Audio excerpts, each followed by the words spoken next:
Today, I want to share with you an unforgettable story from the heart of the old American West. It's about Evelyn Monroe, a breathtakingly talented singer adored by her town who fell into the glittering trap of a wealthy, powerful man, only to discover that behind the charm lurked betrayal and darkness. And Kale Redhawk, a quiet Apache, carrying the weight of old wounds in his heart, yet a man whose honor and courage could light even the darkest path. Fate threw them together on a lonely railroad track when Evelyn was running for her life, and Kale became the only soul strong enough to pull her back from the edge of despair. If this story stirs something in you, leave a comment below to share your thoughts. Now, let us step back in time to Prescott, Arizona Territory, autumn of 1885. The year was 1885, and the Arizona Territory was a land caught between dust storms and dreams. On the long lantern-lit stretch known as Mesquite Row, the Bright Star Pavilion blazed like a beacon in the cool autumn night. Folks said its stage held the finest music west of the Mississippi, and that evening proved no different. Behind the velvet curtain stood Evelyn Monroe, the woman the territory called the Songbird of Mesquite Row. Her emerald gown shimmered like a desert mirage, and though she stood tall, her hands trembled against the polished piano. She drew in a breath, slow, steady, practiced, but even that couldn't quiet the fluttering in her heart. Not tonight, not with fear sitting so close beneath her ribs. The curtain rose. The crowd hushed, as if the very dust settled to listen. Evelyn stepped into the glow of the limelights, the golden shine catching in her hair. Then she opened her mouth, and her first note poured out pure as a dawn breeze after a long summer drought. Her voice wove through the hall, gentle, aching, full of longing and promise. Old ranchers blinked hard. Women pressed handkerchiefs to their lips. Young men forgot to breathe. She sang of faraway rivers and better tomorrows, and for a moment, the rough world outside those doors felt softened by hope. But while the room adored her, one pair of eyes held her too tightly. Donovan Crestridge, the Silver Baron who'd discovered her in a back-alley saloon nearly a year earlier, sat in the front row. His suit was finer than any in the territory, his boots polished, his cane topped with a wolf's head that gleamed in the lamplight. To others, he looked like a gentleman. To Evelyn, that cane felt like a shackle. He had once saved her, pulled her from a drunken miner's grip, bought out her contract, given her a room above the pavilion and dresses from San Francisco. She'd mistaken his attention for kindness. But kindness didn't bruise a woman's ribs or dictate her friends or silence her laughter. When her song ended, the crowd roared with applause. Evelyn forced a smile, curtsied, and retreated behind the curtain.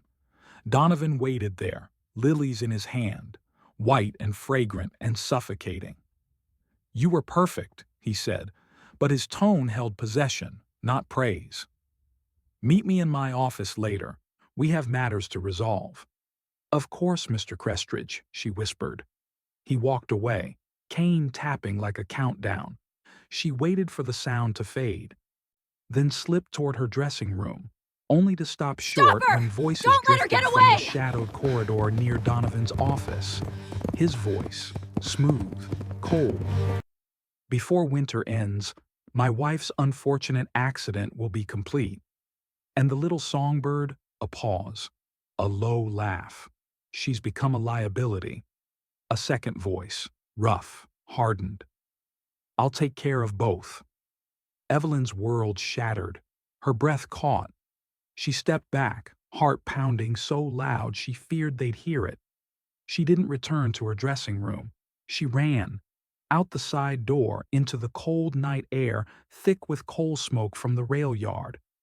Her boots struck the dirt as she headed toward the dark tracks south of town. Behind her, faint at first then clearer, the steady thump of hooves followed. She didn't dare look back. She only ran. praying the night would hide her long enough to live until morning. The cold night wrapped around Evelyn as she fled the lights of Mesquite Row, her breath coming fast, her heart pounding as loudly as the hooves chasing her. Each stride sent sharp pain through her side, but she didn't slow. She couldn't. If Donovan's men caught her, there'd be no stage, no sunrise, no breath left to sing with. The tracks shimmered ahead in the moonlight, two silver lines slicing through the darkness. The open land around them was empty and unforgiving, but at least it offered distance from the town, distance from him.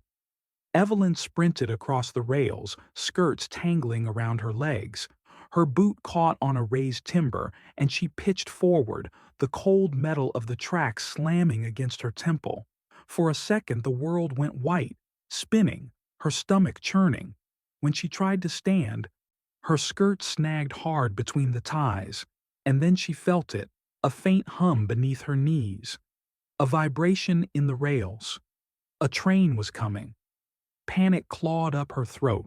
She tugged at the fabric, but her fingers slipped, clumsy with fear. The hum grew into a tremble, the tremble into a low, thundering roar creeping through the ground. "No," she whispered, desperation breaking her voice. "Not like this.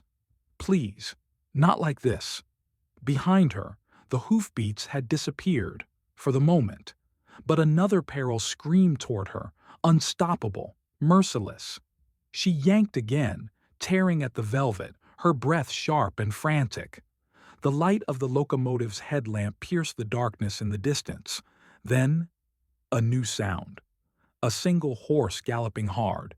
From the shadows of a cottonwood grove came a lone rider on a coal-black gelding, moving like wind and muscle and fire. His coat was worn buckskin, his posture strong, his hair tied back in a dark knot at the nape of his neck. He saw her, trapped, bleeding, trembling on the steel, and didn't hesitate. He swung down before the horse fully stopped. "Please," Evelyn gasped, tears streaking her cheeks. "Please, save me. I'll do anything. I'll be your wife. Just don't let me die here." The man didn't answer, didn't ask who she was, didn't demand anything. He crouched beside her, drew a knife from his belt, and sliced the caught fabric in a single, clean stroke. The roar of the train was almost upon them. He wrapped an arm around her waist and lifted her, easily, effortlessly, off the rails. With one powerful step, he carried her into the shallow ditch beside the track, just as the locomotive thundered past. Its heat and dust burning their skin, its scream splitting the night. When the last car rattled away, silence flooded back into the world. The man still held her, steady as stone. His voice, when he spoke, was low and calm. "You hurt bad?" Evelyn shook her head, though she swayed. He studied her a moment longer, then lifted her into his saddle as though she weighed no more than a bundle of cloth. He swung up behind her and turned the gelding toward the dark hills. Only then did he speak his name. "Kale Redhawk," he said quietly, guiding the horse deeper into the night. "Apache." Evelyn swallowed, voice trembling. "Evelyn Monroe." His arm tightened around her slightly as the wind carried away the last echoes of danger. "You're safe for now, Miss Monroe," he murmured. "We ride to shelter." The night swallowed them as Kalen guided his black gelding through the rugged foothills south of Mesquite Row. The desert wind carried the scent of creosote and cold stone, and every jolt of the saddle sent a quiet ache through Evelyn's bruised ribs. She clung lightly to the saddle horn, though she could feel Kalen's steady arm around her, keeping her from slipping. For the first time since fleeing the stage, she allowed herself a breath that wasn't shaped by terror. They rode until the sharp outlines of rock gave way to a small hidden ravine, sheltered by leaning juniper trees. A narrow spring shimmered there, quiet, secret, untouched by the dust of men. Kalen dismounted first, then helped her down with careful, practiced hands. "We'll rest here," he said, voice low, almost gentle. "Night's still young, but you're shaken." Evelyn wanted to protest, to insist they keep riding, that Donovan's men might still be hunting her. But as her boots met the soft earth, her knees buckled. Kalen caught her without a flicker of surprise. I'm sorry," she whispered. "Don't be." He steadied her. "You ran for your life. Strength ain't measured by how steady you stand after a storm." The words warmed her more than the night air. He helped her sit near a flat stone and knelt beside a saddlebag, pulling out flint, dried meat, a canteen, and a small blanket. Within minutes, a small fire crackled, soft, warm, throwing amber light across the ravine walls. Evelyn watched him through the shimmering flames. The way he moved, quiet, efficient, almost graceful, made her wonder who he really was. Not a hired gun, not an outlaw, not a man who saves strangers for reward. So why had he saved her? Kalen sat across from her, his dark eyes reflecting the fire. "You hit your head?" "A little," she admitted. "I'll be fine." He studied her for a beat longer, then nodded as if satisfied she wasn't concussed. Silence settled between them, not uncomfortable, just still, like the desert itself holding its breath. Finally, he spoke. "Who were you running from?" Evelyn swallowed. The flames blurred as fear crept up her throat again. "A man named Donovan Crestridge." Kalen's jaw hardened slightly. He didn't interrupt. "He took me in when I had no one. Bought out my old contract at a saloon and said he wanted to help me. I thought—" Her voice cracked. "I thought he cared. What changed?" Evelyn touched her side, where the bruise throbbed beneath her gown. "Kindness shouldn't hurt." Kalen's eyes softened, not with pity, but understanding. "And tonight—" She tried to steady her breath. "I overheard him. He plans to kill his wife. And me." Kalen didn't so much as flinch. He stared into the fire, expression unreadable, but something in the air shifted, like the quiet sharpening of a blade. "Then you were right to run," he said, "and you did right calling for help." She blinked at him. "You mean when I begged you to save me? I didn't even know you. I was terrified. You feared dying alone on cold steel." His voice lowered. "Anyone would have said anything." Heat climbed her cheeks. Kalen added, "But ain't no debt between us. I didn't save you to earn a wife." Her breath caught, not in fear, but in something gentler. The fire crackled as the desert whispered around them. For the first time since the nightmare began, Evelyn felt a fragile strand of safety weaving itself around her, and Kalen, still sitting across from her, offered only one more quiet promise. "Tomorrow, we ride somewhere he can't reach you." Dawn crept into the ravine slowly, brushing pale gold across the desert stone. Evelyn awoke to the sound of water trickling through the narrow spring and the distant cry of a hawk circling high above. For a moment, just one, she forgot where she was. She forgot the bruises, the danger, the man who wanted her dead. Then she saw Kalen tending the fire, and it all returned. He looked up immediately. "You sleep any?" She blinked against the sun. "A little. Enough." "Good." He poured warm water from a tin pot into a small cup. "Drink slow." She accepted it with trembling hands. The heat soothed her throat, and Kalen studied her with that same quietly watchful expression he'd carried all night, one that neither pressed nor ignored, but simply saw. Evelyn had met many men in her life, loud ones, gentle ones, cruel ones. But she had never met a man who held so much silence and strength in equal measure. "Where are we going today?" she asked. "To a place he won't think to look." Kalen kicked dirt over the last of the fire and cinched his saddle. "An old mission south of here, abandoned, safe." Why help me? The question escaped before she could bite it back. Kalen paused. The morning breeze tugged at the loose strands of his hair. Because you deserved saving, he said simply. No one ought to die alone on a railroad track. Her throat tightened, not with fear, something softer, something she'd nearly forgotten she could feel. He offered his hand, helping her into the saddle. They rode out of the ravine, the rising sun lighting the red cliffs like burning embers. The land stretched wide and empty, yet Evelyn felt strangely protected riding behind Kalen as the horse moved with steady strength beneath them. Hours passed in gentle rhythm, hooves on dirt, wind whispering through sagebrush, distant ridges rising like giants guarding the horizon.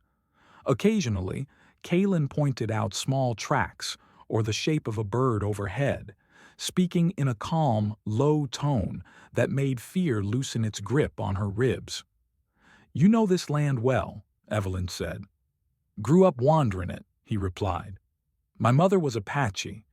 My father was a carpenter, white man from Kansas. They taught me two ways of living. My people were scattered, forced out. His voice thinned, quiet but steady. I learned to use the land as a map and a memory both. Evelyn felt his sorrow even though he didn't speak it aloud. I'm sorry. He glanced back at her. You got nothing to be sorry for. They rode on until the sun grew high. Then just over a ridge of red stone, the mission appeared, its stucco walls cracked, its bell tower leaning, but still standing like a stubborn ghost against the desert sky. Kalen dismounted and lifted her down gently. The earth here felt cooler, the shade kind, as if the old building remembered how to shelter those in need. Inside, dust floated through shafts of sunlight.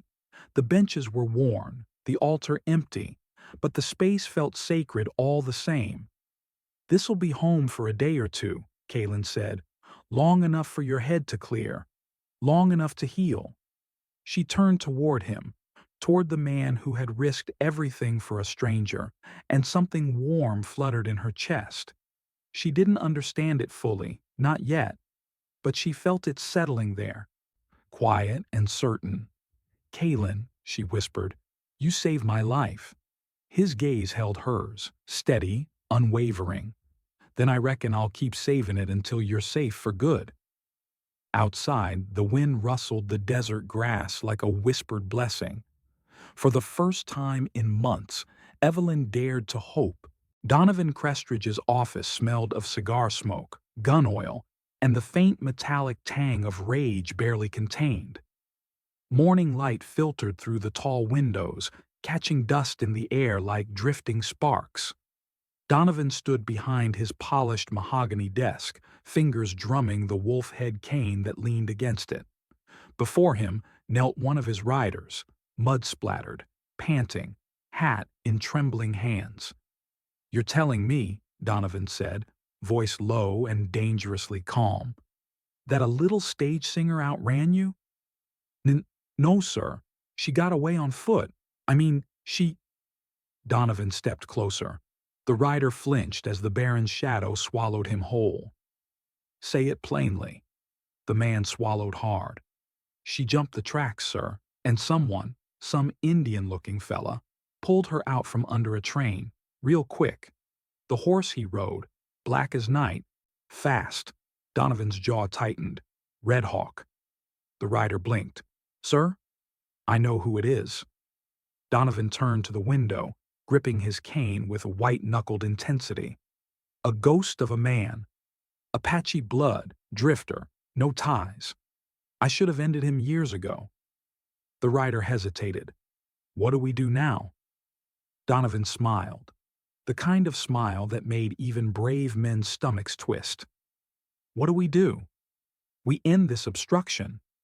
He grabbed the man by the collar, pulling him close enough for the rider to smell whiskey on his breath. You get two others, the best shots. Ride south. The girl won't get far. She's soft, shaken, bleeding. Redhawk won't risk moving fast. You find them. You bring her back. And the Apache? Donovan's smile sharpened. Kill him. The rider nodded furiously and fled.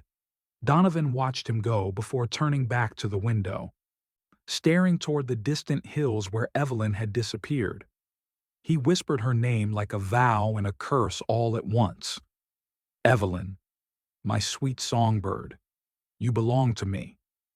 His wife's footsteps echoed faintly in the hall, but he didn't flinch, didn't hide his plans.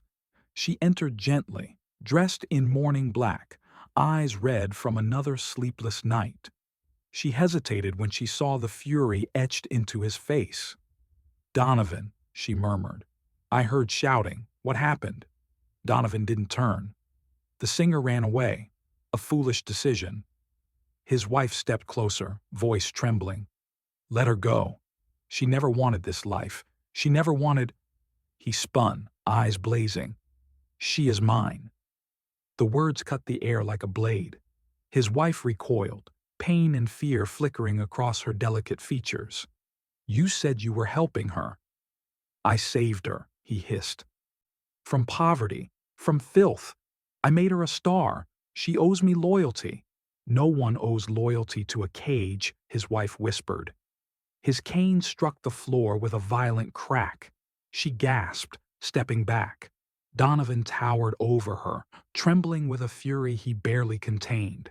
I will not lose, he breathed. Not to a frightened girl. Not to some wandering half-breed. Not to anyone. He straightened his coat with cold precision. Pack your things. We travel tonight. His wife's voice broke. Why? Because, he said, turning toward the door, I intend to retrieve what is mine. And when I do... He paused, cane tapping once, softly. The territory will remember why the name Crestridge inspires fear. Outside, the wind howled across the desert, carrying the first warning of the darkness chasing Evelyn and the man now risking everything to protect her. The old mission breathed with its own slow heartbeat, wind sighing through cracked adobe walls, sunbeams drifting through holes in the roof, dust swirling like pale spirits. Evelyn sat on a worn wooden bench, hands folded in her lap, watching Kalen prepare a small pot of broth over a clay fire pit he'd restored that morning. Something about the place felt sacred, not because of the altar or the faded paintings, but because of the silence, a healing kind of silence, the kind she hadn't felt since childhood. Kalen poured water into the pot, his movements steady and purposeful. Evelyn found herself memorizing the curve of his shoulders, the gentleness in those strong hands. You're staring, he said without looking up. She startled. No, I wasn't. He glanced over his shoulder, one brow raised. A small, rare smile tugged the corner of his mouth. You weren't?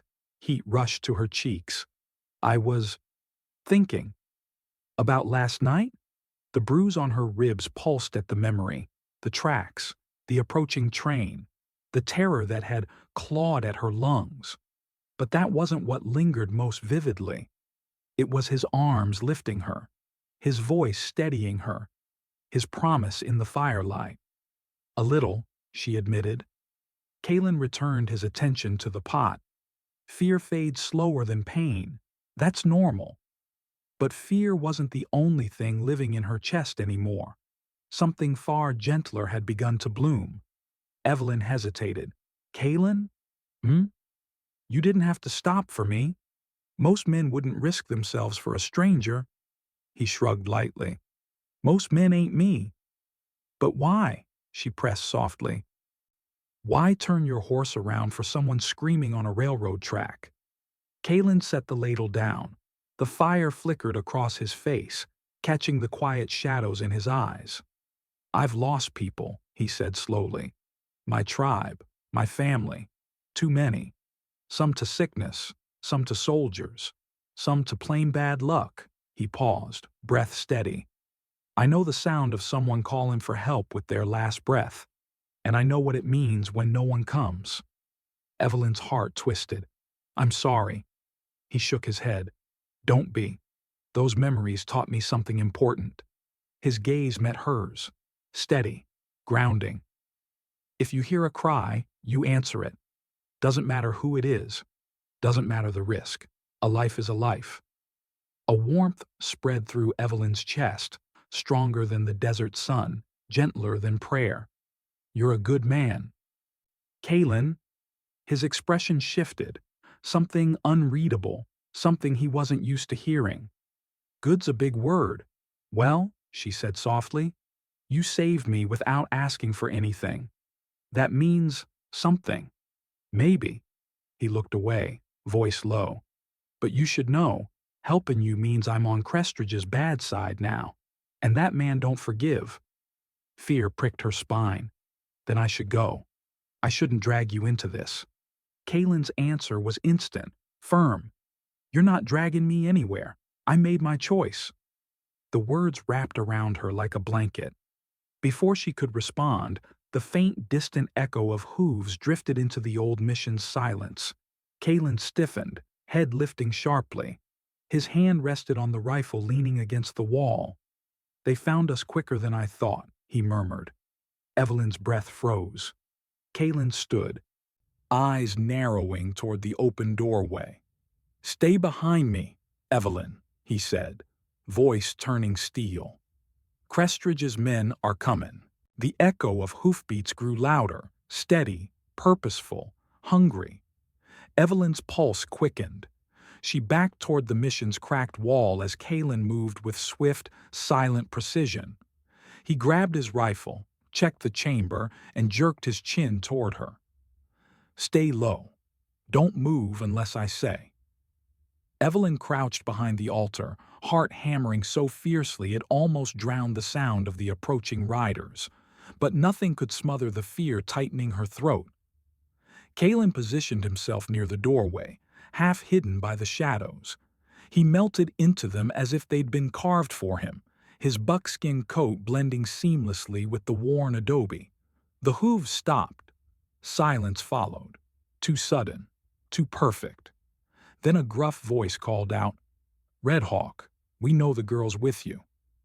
We ain't looking for trouble. Just hand her over. Kalen didn't respond. Another voice, slick, mocking, added, We don't gotta kill you if you cooperate. The boss only wants the woman. Evelyn's breath hitched. Kalen's fingers tightened around his rifle. A pause.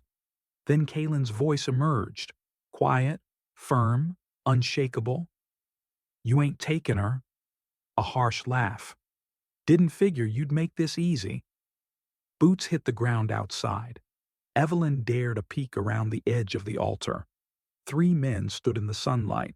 Dusty Cole, Jeb Hawthorne, and a third whose face she didn't recognize.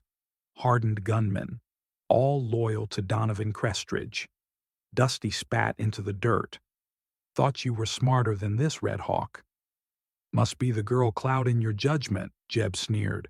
Pretty thing like her. Shame she thinks she can run. Evelyn flinched. Kalen's jaw clenched.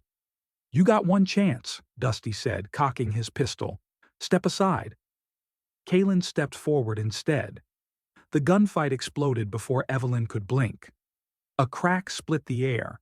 Kalen fired first, the shot echoing off the mission walls. Jeb staggered back, clutching his shoulder with a howl. Dusty dove behind a stone trough outside, bullets tearing into the doorway in wild retaliation. Kalen rolled behind a supporting wall, firing again, each shot controlled and precise. Stay down, Evelyn, he shouted. She dropped to her knees, hands covering her head as splinters rained from the altar. Her breath came in short, panicked bursts. Dusty yelled, We'll burn you out, Redhawk. Got kerosene right here? Fear sliced through her. Kalen. I hear him. Kalen's voice was steady despite the chaos. I ain't letting that happen. He reloaded with lightning speed, eyes flicking to the mission roof. Evelyn suddenly realized what he was planning. Kalen, no. But he was already moving.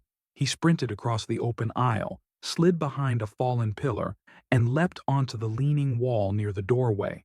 Bullets tore the air around him, chipping adobe into dust clouds. He hauled himself upward and disappeared onto the roof. Dusty shouted, spinning wildly. "Where'd he go?" A heartbeat later, Kalen dropped from above like a hawk in flight. He tackled the unknown gunman to the ground, disarming him with brutal efficiency. Dusty swung his pistol upward, but before he could fire, Kalen kicked the weapon from his hand and leveled his rifle. "Enough," Kalen growled. Dusty froze. Jeb groaned in the dirt, bleeding but alive. Kalen stood tall, breathing hard, dust and sweat streaking his skin, but victorious. Evelyn rushed from the mission, tears streaking her cheeks. He turned toward her, eyes softening instantly. "You all right?" She nodded, though her voice trembled. You could have been killed." "Maybe." He holstered his rifle. "But I wasn't, and you ain't hurt. That's what matters." Evelyn's heart swelled painfully, beautifully. "Crestridge won't stop," she whispered. Kalen met her gaze.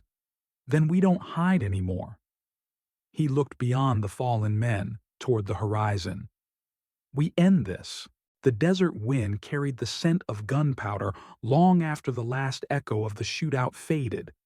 Kalen tied the wounded Jeb Hawthorne to his horse, sent him off in the direction of Mesquite Row with a sharp warning, and left the other man unconscious but alive. Dusty Cole bound his own arm and glared at Evelyn as Kalen ordered him to ride north. "Tell your boss," Kalen said coldly. "If he wants her, he'll have to come himself."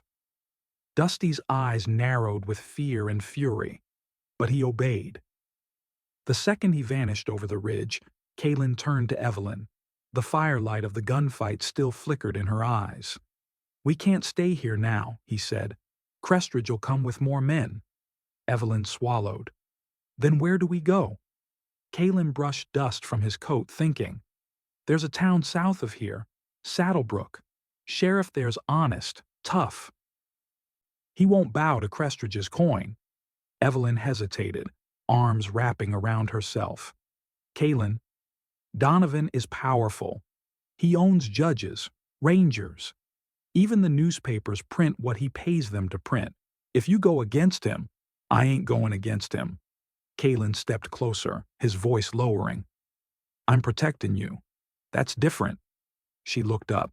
Something deep and warm pulled in her chest.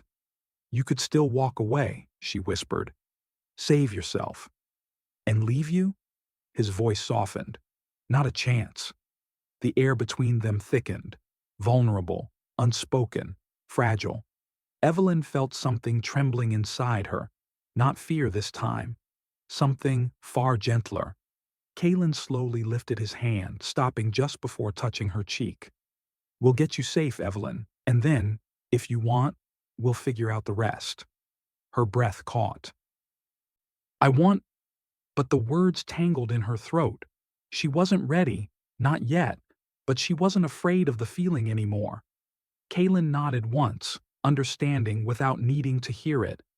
They packed quickly. Evelyn changed into a simpler dress Kalen had found in a forgotten trunk at the mission, faded blue, worn soft by time. It wasn't elegant, but it felt like freedom. By the time the sun dipped low, they were on horseback, riding south. The desert rolled out before them in long waves of crimson and gold. Shadows stretched across the land like giant fingers reaching for the horizon. Evelyn leaned slightly into Kalen as the horse carried them forward. The steady rhythm of his breath, the warmth of his presence, the certainty in his voice. These were the only anchors keeping her from falling apart.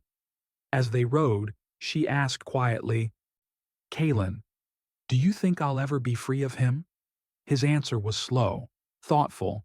"Freedom ain't something someone gives you. It's something you take back, piece by piece."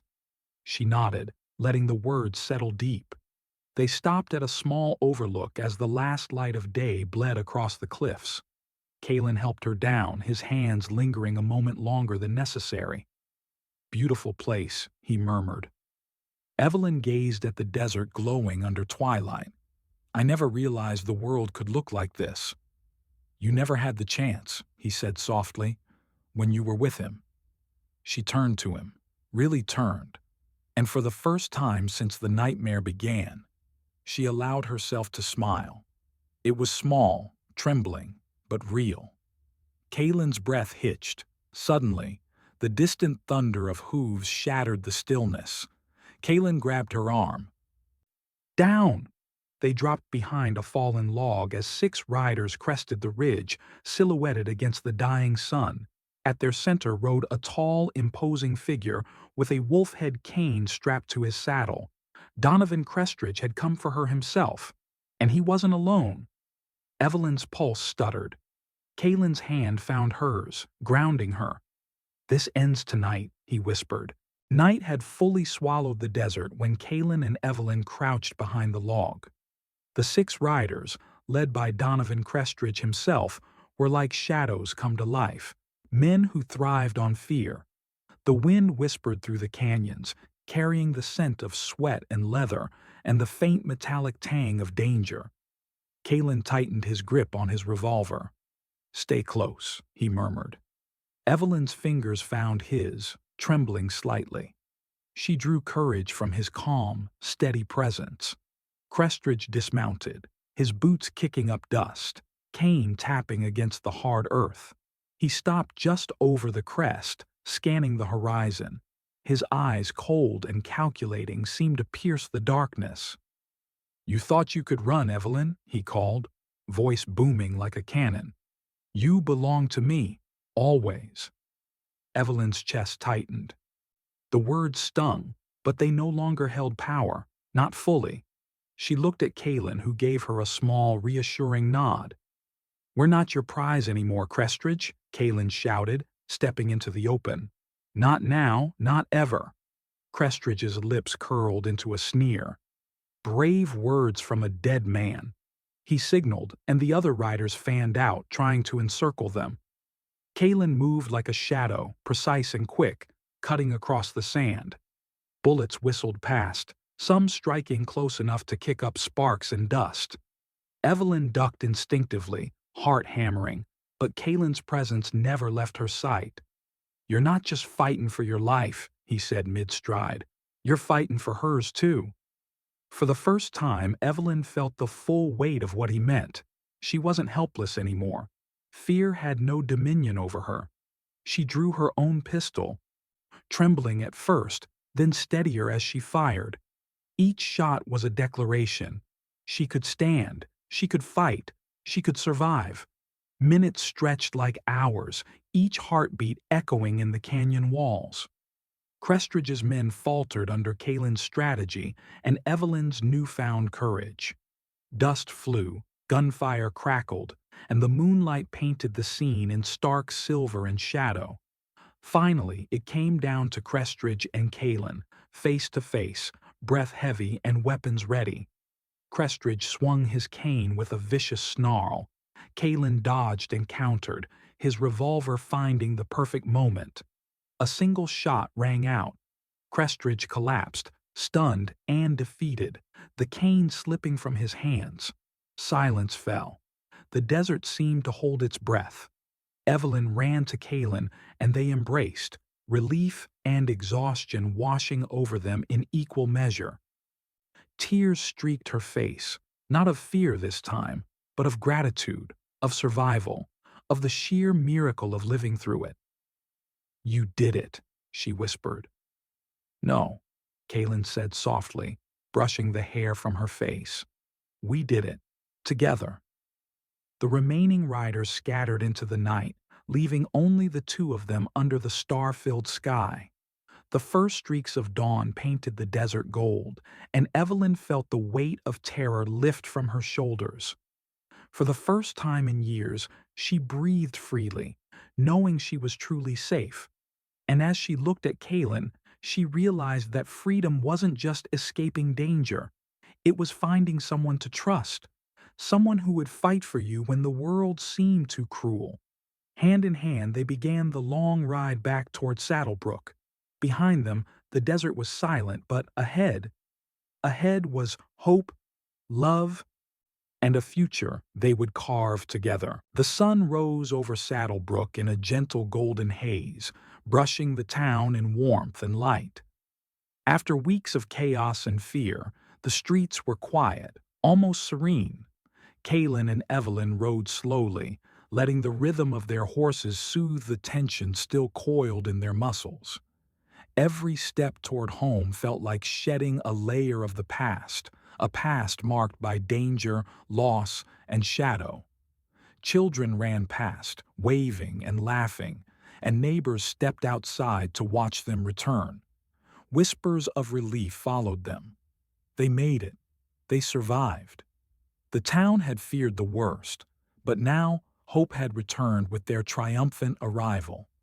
Evelyn's eyes sparkled as she watched the familiar sights, the wooden shops, the swing hanging from the old oak, the windmill creaking lazily in the morning breeze. She felt a wave of gratitude so powerful it made her chest ache. She looked at Kalin, his face weathered from the journey yet alight with quiet pride, and she realized something deeper had grown between them than just survival. It was trust and love, forged under fire.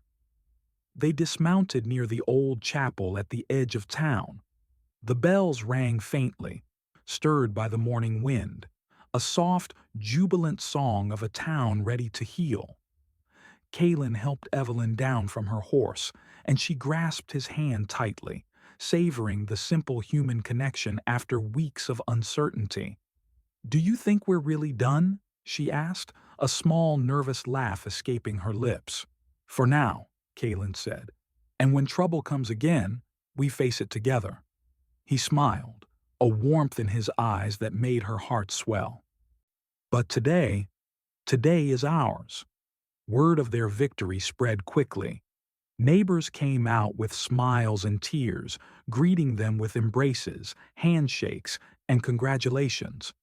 For the first time in months, Evelyn felt that weight of fear lift entirely. She belonged here, and she was safe. She belonged with Kalin, and she was free to dream. That evening, under the violet and pink sky of sunset, Kalin led Evelyn to a small hill overlooking Saddlebrook. The town lay quiet beneath them, peaceful and resilient, as if holding its breath with pride. Kalin pulled out a simple wooden box, worn but polished, and handed it to Evelyn. Inside was a necklace, a delicate silver chain with a small, engraved heart, the symbol of love, endurance, and the life they had fought for together. Evelyn's eyes glistened with tears as she fastened it around her neck. "It's beautiful," she whispered. "Not as beautiful as this moment," Kalin said softly. "Not as beautiful as you." They sat in silence, letting the calm of the evening wrap around them like a comforting blanket. No words were necessary. The struggles, the fear, the fight. They had survived it all, and now there was only peace, only hope, only love. In the days that followed, Saddlebrook returned to its simple rhythm. Life blossomed again, and Evelyn and Kalin became inseparable, their bond a living testament to courage, resilience, and the magic of finding love amidst chaos. The town celebrated their return, not just as survivors, but as symbols of hope that even in the darkest times, light could always find a way to shine. And as the sun set each day, painting the sky in golds and purples, Evelyn knew with certainty the story of fear, of struggle, of fight, it was over. Ahead lay laughter, dreams, and love, a life worth living, a future they would write together, heart to heart, forever. The end.